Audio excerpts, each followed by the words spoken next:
I always hated therapy. I mean, who were these people that wanted me to sit down and talk about my problems? Talking about my problems means I have to deal with my problems, and dealing with my problems is hard. So I was like, let's not do that. So I would lie to my therapists to convince them that I was fine, when in reality I was going home crying myself to sleep, or worse, like self-medicating and self-harming.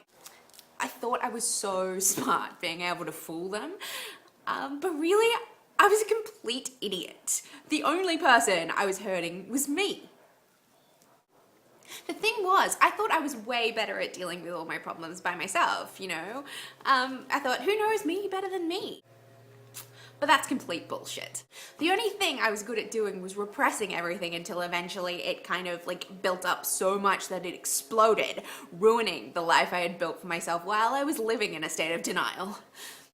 Great plan, right?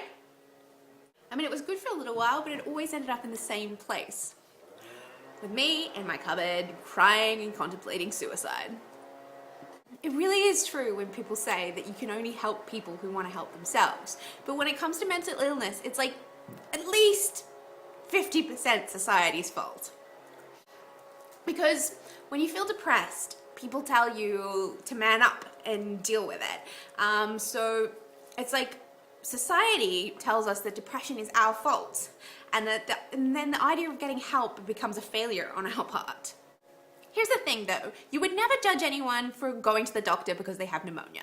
In fact, you would probably judge them for not going to the doctor. You know, what kind of a person ignores pneumonia? You know, you can't just have a couple of vitamin C and fix that. And you need antibiotics to clear that up, right? Let me tell you, ignoring depression or any other kind of mental illness is way worse than ignoring pneumonia. By ignoring it, you're putting yourself at risk.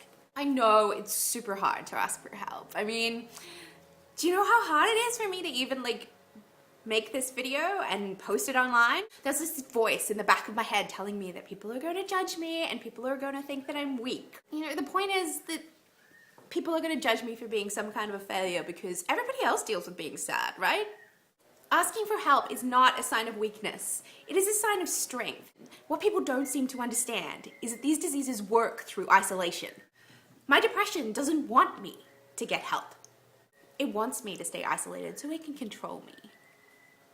Do you know who else likes to isolate people so that they can control and emotionally torture them? Supervillains.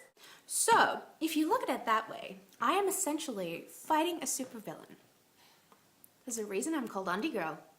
And you know that supervillains must be stopped at all costs. I mean, this is more than you.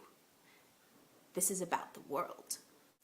Here's the thing about superheroes, though. Superheroes don't defeat supervillains on their own. Sure, it's ultimately the superhero that throws the final punch. But before that point, they have a whole team of people helping them. They have mentors and tech support and sidekicks.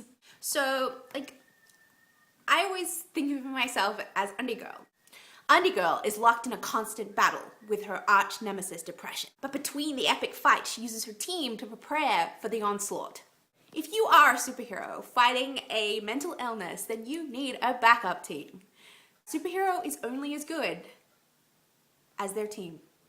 So this is why you need to ask for help. Because you're not going to be able to take down a supervillain on your own.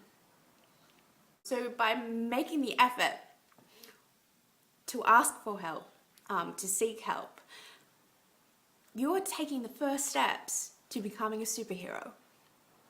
What we need is for dormant superheroes all over the world to unite to defeat these diseases.